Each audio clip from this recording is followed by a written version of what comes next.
John the Beast Mugabi, 36 victories, 36 KOs, and knocks down whatever is in his way.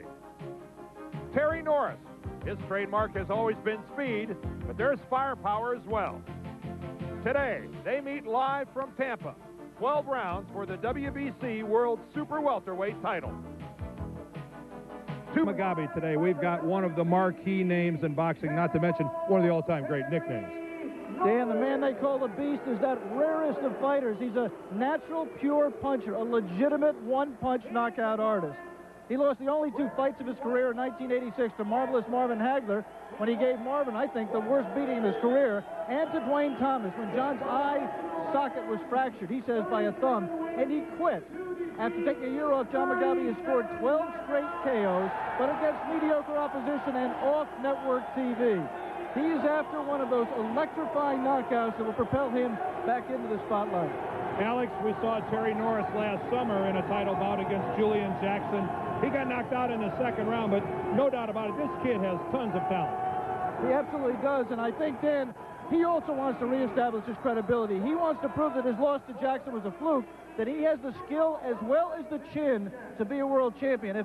If you wanted to test your chin, I don't think you could have picked a better opponent than Terry's picked today at John Mugabi. As you can see, both fighters are in the ring. Let's take a look at the numbers. Mugabi, 8 years the senior of Terry Norris, and that's a hard 154 for John Mugabi. He does not make that weight easily. All right, the rules, WBC rules will apply. The 10-point must scoring.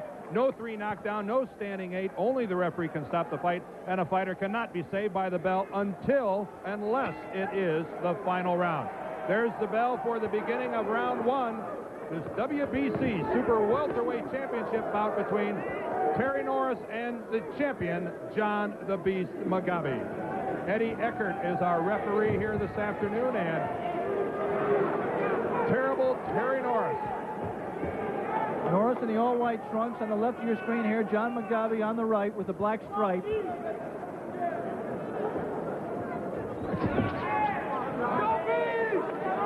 Both fighters fighting out of the conventional stance, and Terry Norris wisely not wading right in, testing John Mugabi early. It behooves Norris to dance and box and use his skills as much as he can. A good left from Norris, and Mugabi is staggered.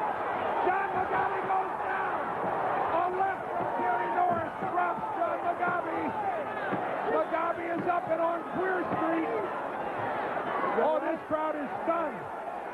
John Mugabi dropped his mouthpiece. Here's where Mugabi will need all the experience he has. Can he hang on? Terry Norris closing in on Mugabi, and Mugabi wisely holding on, Alex. Only been down once before in his career against marvelous Marvin Hagler, but he's in much worse trouble here. It was a left from Norris that caught Mugabi flush. And Mugabi does at least appear to be getting his legs back to a degree. If somebody told you there was going to be a knockdown in round 1, Dan. Oh, and that right from Norris. You saw it stiff in the legs of Mugabi. And John Mugabi is helpless. Holding on. Coming up on 1 minute left in the round.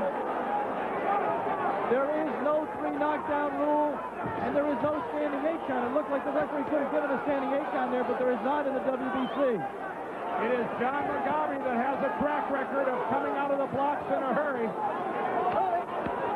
But this round is all Terry Norris. And now for Mugabi, it's just a question, can he survive? And we should say that Terry Norris should be careful because he can still win punches. And 2 good left hooks from Mugabi, but Norris comes right back.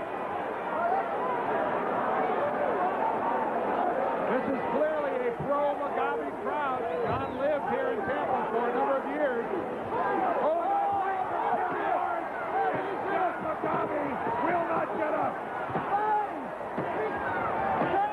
Terry Norris with the right finishes it here in round 1. Terry Norris, the new WBC Super Welterweight champion. When he first fought for the title, he was the victim of a second-round knockout. Today, he is the most feared puncher, perhaps in boxing, the victim.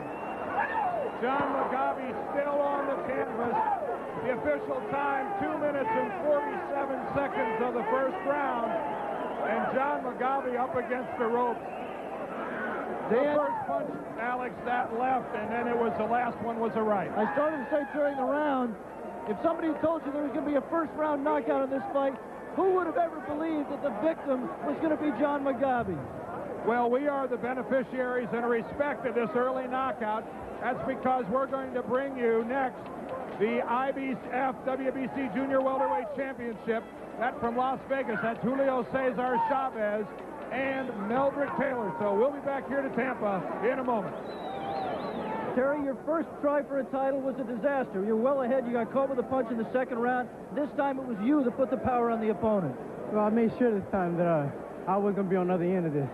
You know, I took Jackson for granted after the first round after I beat him half to death the first round. You're talking about your fight against Julian Jackson. Julian Jackson, you know, I knew. But then I got careless. And then he caught me with a good shot. Let's take a look at the action in round one. I think it started off, Terry, with a left hook. This is early in round one. First minute of the round. There, that left hook on his temple, and his legs were gone at that point. What were you thinking right here? Take him out. Go ahead and take him out. Were you fearful? Were you respecting his power still at this point, or were you just thinking about getting him out of there? Yeah, I did anticipate that he still had the power, because when he was throwing, I could feel the power when he was coming over me and riding me down. So I just went on, you know, and tried to put my combinations together. This is the second knockdown, Terry. So that right there, I set him up with the right hand, pop, right there, there it is, right, straight right hand. That clocked him right there. Was there any doubt in your mind when he went down that time that you were the new champion? Yeah, I knew it was over there. I knew he was going to get up from that shot. That was a perfect right hand. How difficult was you to come back from the mental torture of being stopped in the second round, your first try for a title? How difficult was you to get your confidence back? Actually, it was very hard. You know, I got me a couple of fights. You know, my wife kept pushing me. My manager kept pushing me, telling me, "Go ahead, do it. You know, stay in training. You know," and I stuck with it. Congratulations to you. Thanks very much, Terry. Let's go back to Dan down at ringside.